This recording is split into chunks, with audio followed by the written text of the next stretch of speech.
अथ षोडशोऽध्यायः। दैवासुरसम्पद्विभागयोगः।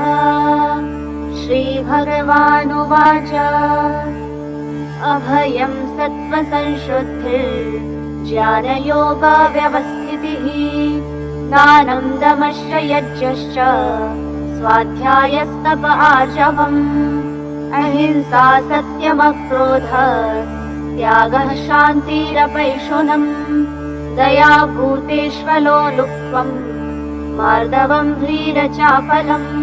तेजः क्षमा धृतिः शौचम् अद्रोहो नातिमानिता भवन्ति सम्पदम् दैवी अभिजातस्य भारत दम्भो दर्पोऽभिमानश्च क्रोधः पारुष्यमेव च अज्ञानं चाभिजातस्य पार्थ सम्पदमासुरीम् दैवी सम्पद्विमोक्षाय निबन्धायासुरीमता मा शुचः सम्पदं दैवी अभिजातोऽसि पाण्डव द्वौ भूतसर्गौ लोकेऽस्मिन् दैव आसुर एव च दैवो विस्तरशः प्रोक्त आसुरं पार्थ मे शृणु प्रवृत्तिं च निवृत्तिं च जनान विदुरासुराः न शौचं नापि चाचारो न सत्यं तेषु विद्यते असत्यमप्रतिष्ठं ते जगदाहुरनीश्वरम्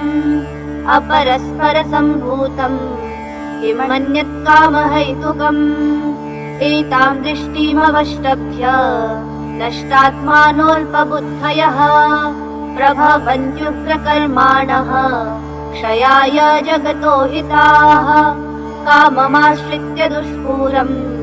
दम्भमानमदान्विताः मोहात् गृहीत्वा सद्ग्राहान् प्रवर्तन्ते शुचिव्रताः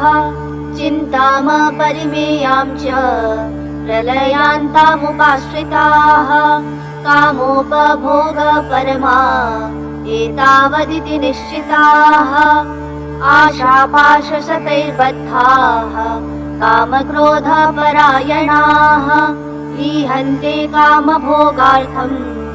अन्यायेनार्थसञ्चयान् इदमद्य मया लब्धम् इमं प्राप्स्ये मनोरथम् इदमस्तीदमपि मे भविष्यति पुनर्धनम् असौ मया हतः शत्रुर्हनिष्ये चापरानपि ईश्वरोऽहमहं भोगी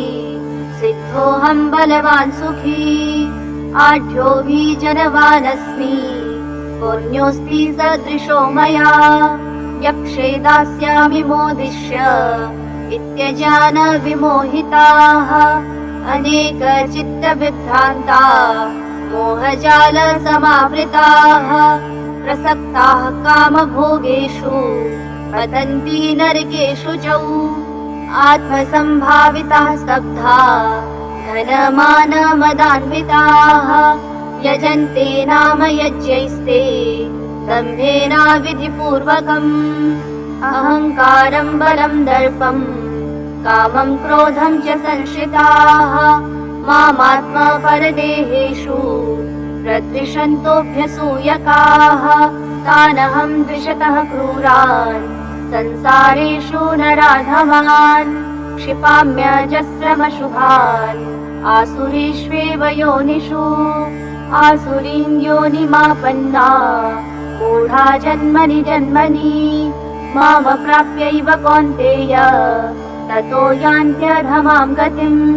त्रिविधं नरकस्येदम् द्वारं नाशनमात्मनः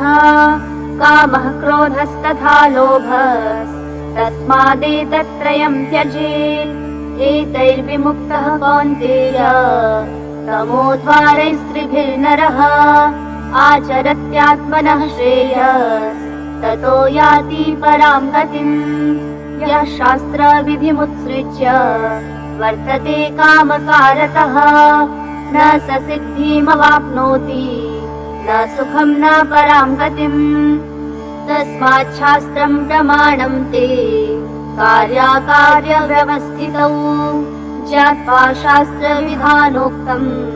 कर्म कर्तुमिहार्हसि। ॐ